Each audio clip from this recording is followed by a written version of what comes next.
صراطي مستقيما فاتبعوه ولا تتبعوا السبل فتفرق بكم عن سبيله ذلكم وصاكم به لعلكم تتقون.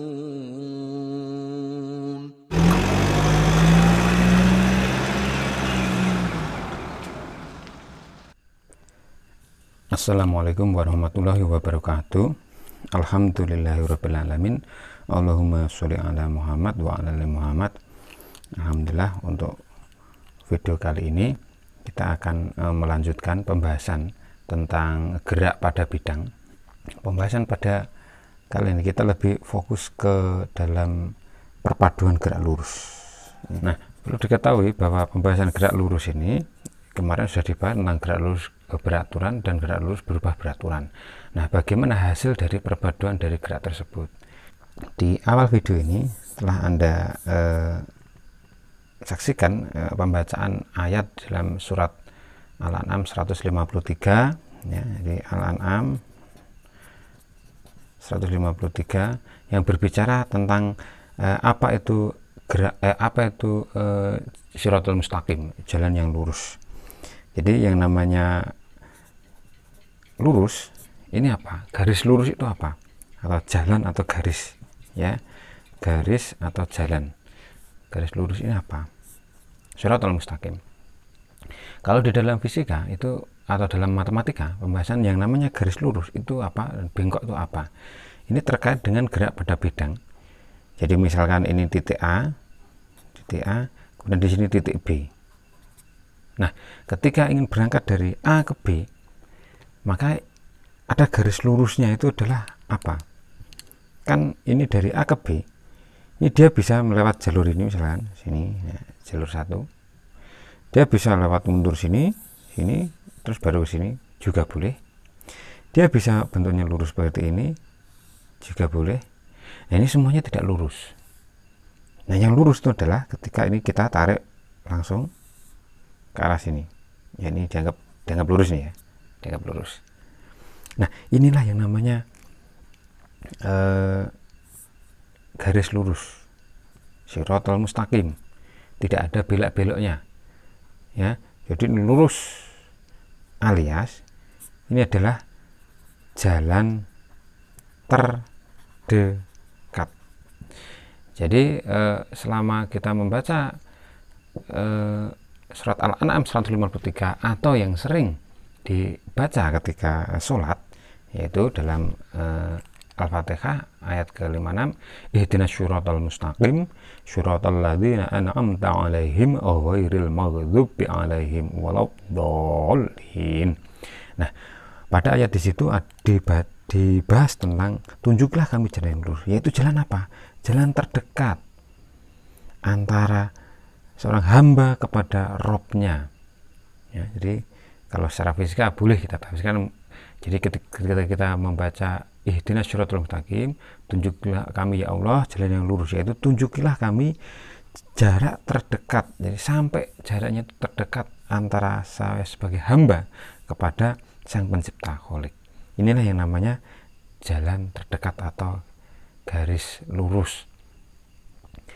Bukan jalan orang-orang Yahudi, itu yang maghdub, yang dimurkai, itu jalan Yahudi, yang jalannya itu mungkin dia belok-belok atau gimana, dan bukan jalan orang-orang Nasrani, ya, jalan yang tersesat entah kemana, nanti akhirnya nggak sampai juga, gitu. Ya, itulah terkait dengan garis lurus, tafsir atau tadabbur ayat semesta pada video kali ini. Nah, kita fokus ke perpaduan gerak lurus.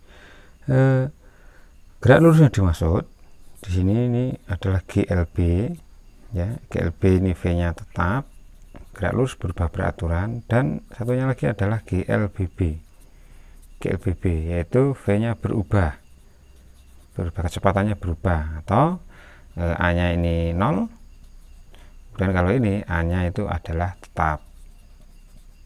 Ya, ini adalah gerak lurus yang dimaksud. Kemudian perbedaan gerak ini selain bisa terjadi pada kurva, jadi bisa terjadi pada kurva, itu garis lurus satu dimensi, juga menghasilkan perbedaan di sini ya. Jadi sekali ini bisa pada satu dimensi atau ini kurva. Kemudian ini juga bisa pada dua dimensi, yaitu bidang. Nah, kan kita membahasnya tadi terkait dengan bidang. Nah, untuk yang melibatkan bidang ini adalah dua sumbu ya, dua sumbu yang saling tegak lurus, ini dua bidang, dan X ini misalkan Y. Maka gerakannya itu nanti ada macam-macam gerakannya, bisa dalam bentuk gerak peluru begini. Nah, ini kan bidang, jadi dia bergerak di sini, atau juga dalam bentuk gerak melingkar. Nah, gerak melingkar. Jadi ini bisa dalam bentuk gerak peluru atau parabola. Mengapa disebut parabola nanti kita bahas. Kemudian ini pada gerak melingkar. Nah, jadi ini untuk yang dua dimensi yang akan dibahas pada video kali ini. Kita akan mencoba membahas yang pertama, yaitu yang kita bahas yang pertama ini terkait perpaduan antara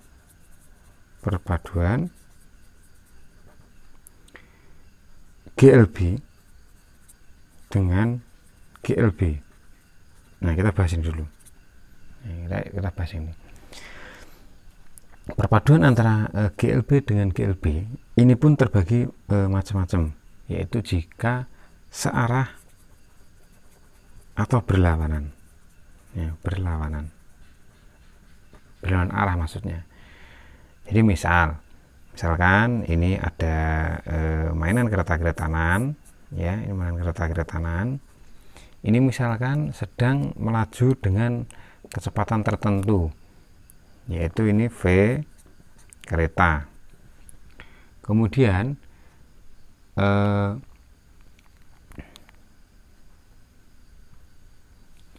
misalkan di sini ada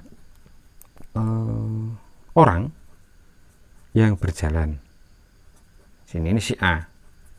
Kemudian di sini ini bergerak, dia bergerak ke sini. Berarti VA. Nah, kemudian ada orang yang di atas kereta juga, si B. Dia bergerak ke kiri. Maka VB. Nah, ada pengamat yang di luar sistem ini. Dia diam. Ya, dia diam. Jadi seperti itu. Misalkan ini pengamat, yaitu P, pengamat. Nah, pertanyaannya sekarang, lihat dulu. Perpaduan GLB dengan GLBB, maka ini menghasilkan yang namanya gerak relatif, gerak nisbi. Relatif. Jadi gerak itu relatif, tergantung siapa yang mengamati. Gerak relatif. Nah, misalkan kita bahasnya itu adalah kecepatan VA menurut pengamat. Nah, jadi A menurut pengamat. Ya, berarti di sini VAP, A menurut pengamat, itu sama dengan ya V kereta ditambah VA. Mengapa ditambah? Karena gerakannya searah. Keretanya ke kanan, A-nya juga ke kanan. Nah, kemudian jika B menurut P, ya tentu ini VK min VB. Mengapa ke kiri? Karena B-nya itu ke kiri. Jadi begitu. Ya. Ini namanya gerak. Ini yang untuk gerak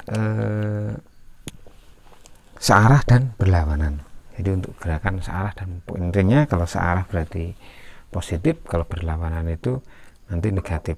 Kemudian, nah setelah tadi dibahas tentang yang geraknya itu searah dan berlawanan, sekarang kita ganti, yaitu yang saling membentuk sudut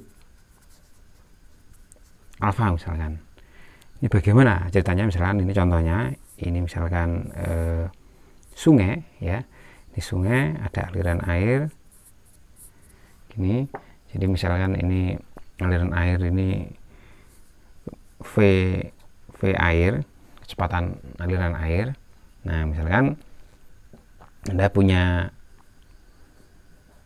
sebuah perahu ya, ada perahu, jadi ini aliran airnya v air, kemudian ini Anda naik perahu itu misalkan tegak lurus, atau ini bentuk sudut, intinya bentuk sudut, mau tegak lurus mau bagaimana, maka ada kecepatan relatifnya.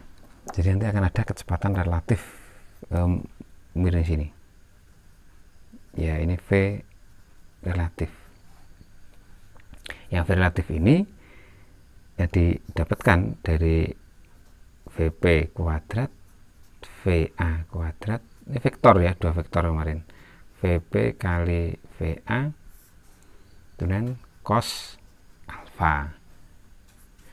Nah nanti kalau misalkan alfanya itu 90, maka akan terbentuk dalam konsep seperti Pitagoras ya. Jadi nanti ini 90, maka ini 0, maka ini hilang, sehingga tinggal Pitagorasnya.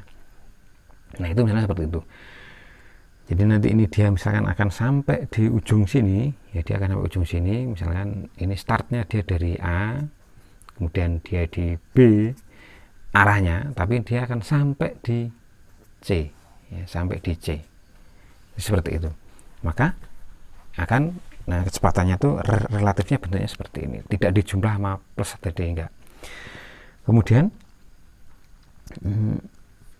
lebar sungai, jadi kalau kita cari, oh ya, ini penghubungnya semuanya ini T dari A ke B itu sama dengan T dari A ke C, sama juga T dari B ke C.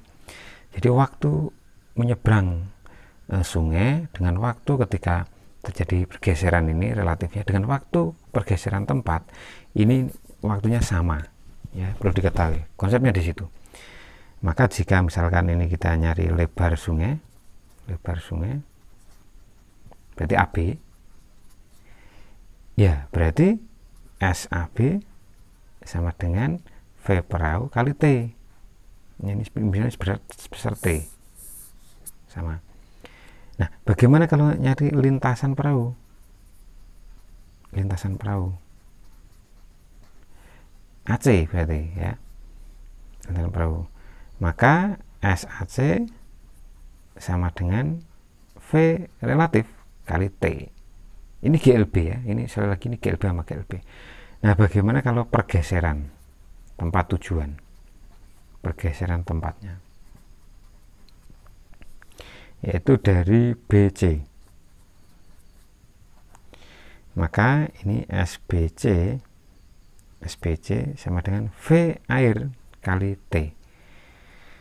Nah inilah cara mencari setelah ketemu relatifnya, maka Anda bisa silahkan mencari satu persatu semuanya. Sekali lagi penghubungnya semuanya ini waktunya adalah sama. Nah ini waktunya semuanya sama. Nah jadi setelah kita bahas perpaduan GLB dengan GLB ya, ini gerak nisbi ada dua yang saling searah atau berlawanan seperti tadi, kemudian yang saling membentuk sudut alfa. Sekarang kita lanjutkan yang karena perpaduan antara GLB dan GLBB, maka di sini nanti dikenal ya, perpaduan itu dikenal dengan namanya gerak peluru atau parabola ya.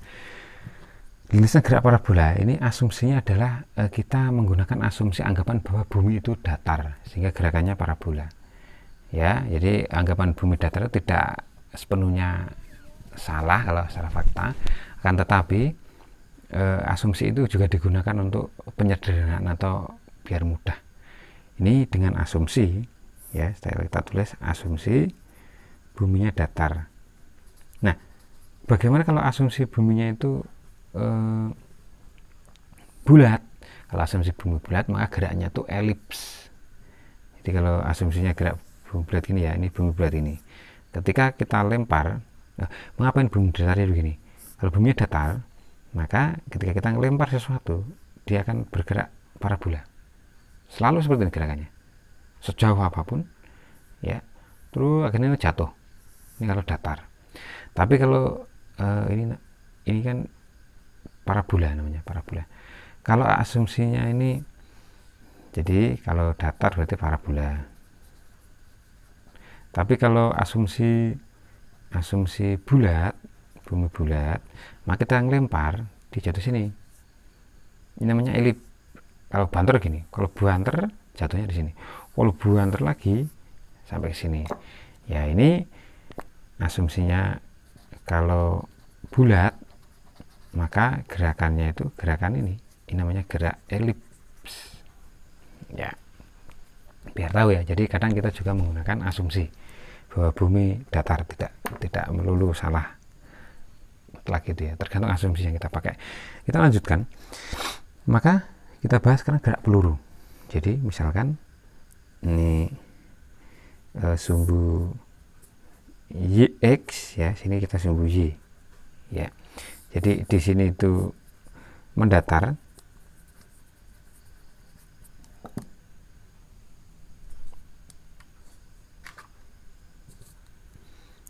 atau horizontal.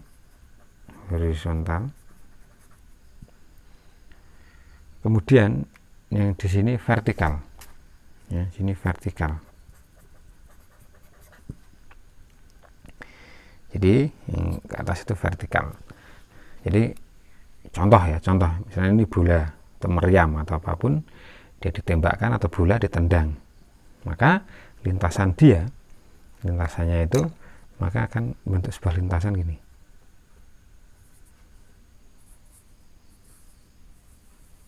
Ya, lintasan seperti itu. Jadi pada posisi tertentu dia kondisinya di sini, kemudian ini paling tinggi, dia akan turun lagi, kemudian akan sampai bawah lagi. Jadi seperti itu. Ini untuk sumbu X. Nah, sekarang kita analisis gerakan-gerakannya, ya. Jadi ini misalnya ditembak dengan kecepatan awal V0 sehingga membentuk sudut elevasi, ya. Sudut elevasi itu sudut bentukan ke arah mendatar. Maka nanti ketika nyampe di atas ini, nah ini V arah ke atasnya, vertikalnya itu 0. Tetapi ya, sekali lagi, kalau gerak parabola ini masih ada kecepatan yang mendatar sini, sehingga dia bergerak ke kanan. Begitu. Jadi perlu Anda ketahui ini bagaimana GLB dan GLBB-nya itu di mana perannya. Yap, GLB-nya itu adalah yang mendatar, sedangkan yang vertikal itu GLBB, gerak jatuh bebas. Maka kecepatan mendatarnya karena ini GLB, ya, maka akan sama terus, V0X akan sama terus sampai sini, ya, ini VX. Sedangkan sehingga ini kalau dibayangkan ini sebenarnya sini, ya, ini kita sampai sini. Kalau kita lihat bayangan ada gerak parabola begini, maka salah satu ada GLB yang mendatar di sini, seret gitu. GLB kecepatan sama terus, ya, VX sama dengan V0X sama terus. Di sini ya sama dengan V0X, VX nya di sini sama dengan V0X, sama terus.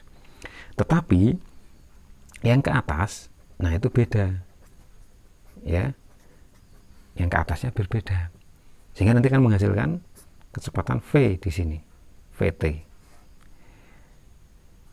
Nah, bagaimana dengan yang ada di sini?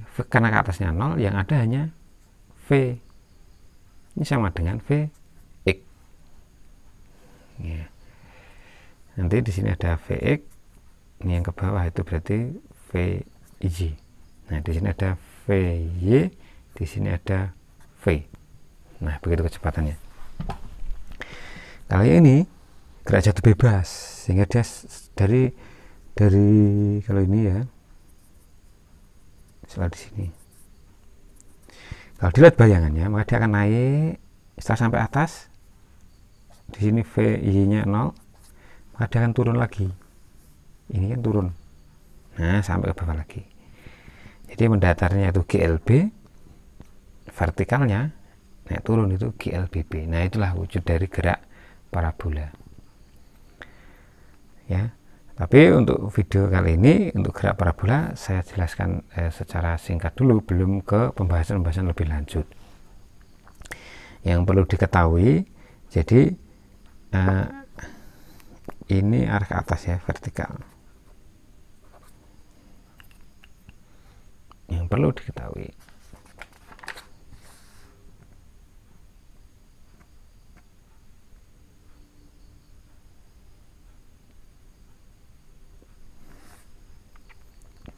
pada video kali ini, sebelum dilanjut ke yang lainnya, saya hanya bahas tentang lajunya ya. Jadi saya bahas tentang lajunya saja.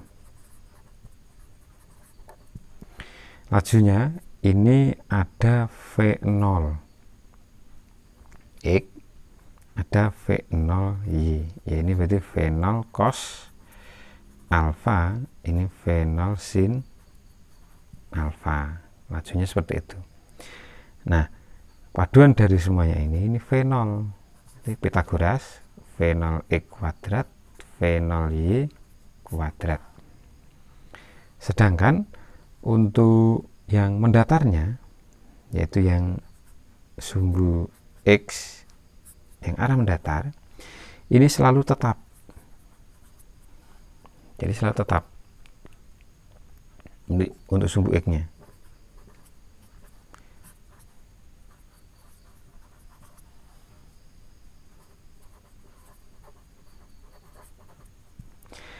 Jadi untuk sumbu X ini nilainya harus tetap. Jadi Vx itu sama dengan V0x ya, sama dengan V0 cos alfa. Maka nanti ketika ada pertanyaan misalkan ya di puncak tertinggi gerak parabola, di ketinggian maksimal, itu kecepatannya tidak 0, yang 0 itu hanya Vy. Nah, yang 0 itu Vy, sedangkan V nya itu sama dengan Vx atau V0 x atau V0 cos alfa. Nah, itu seperti itu. Nah, bagaimana dengan kecepatan V nya ini? Dengan V nya ya, sedangkan untuk sumbu Y ya, sumbu Y ini tidak tetap, ini berubah. Maka V arah Y itu seperti biasa, itu V0Y plus minus ya, GT ya. Ketika ke atas itu plus, ketika bawah nanti negatif. Nah, paduan dari dua-dua nih, dari dua hal ini nanti ditemukanlah namanya V. Yang V itu adalah akar Vx kuadrat plus Vy kuadrat. Ya, ini untuk pengenalan tentang gerak parabola. Untuk melanjutkan pembahasan gerak parabola, maka bisa dilihat video lanjutan dari gerak parabola ini. Ya, kita sudah selesai untuk video kali ini. Nanti berlanjut di gerak parabola untuk operasional yang lainnya. Sudah kita bahas, yaitu perpaduan GLB dan GLBB. Kemudian tadi kita juga sudah bahas perpaduan GLBB dengan GLB, itu searah berlawanan, saling membentuk sudut. Nah, video kita cukupkan untuk video kali ini, kita cukupkan pada pembahasan ini. Dari saya sekian dulu. Jangan lupa untuk selalu mengikuti channel YouTube Nyinau Semesta. Salam semesta. Assalamualaikum warahmatullahi wabarakatuh.